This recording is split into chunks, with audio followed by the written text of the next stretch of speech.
ఆ జ్ఞానం దక్షిణామూర్తి స్వరూపంగా నువ్వు అనుగ్రహించావు, ధన్యుణ్ణైపోయాను. ఎందుకంటే నీ పేరే దక్షిణామూర్తి.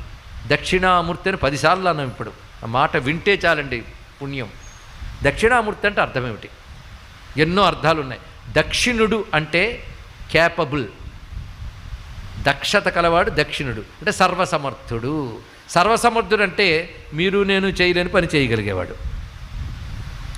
మొదట్లో చెప్పాం మనం చేయలేని పనులు 5 ఉన్నాయని. ఏంటి? సృష్టి, స్థితి, సంహారము, తిరోధానము, అనుగ్రహం. 5 పనులు ఆయనే చేయగలరు. మనం చేయగలమా అండి? కొంచెం ఆలోచించి చెప్తారా రేపు.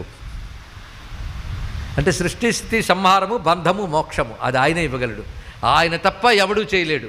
కనుక అది చెయ్యగలిగే సమర్థత గలవాడు కనుక దక్షిణుడు. ఆ దక్షిణుడు మూర్తి ధరించి వచ్చాడు కనుక దక్షిణామూర్తి అయ్యాడన్నాడు ఇక్కడ. అంతేకాదు, దక్షిణ అంటే మరొక అర్థం దాక్షిణ్యం.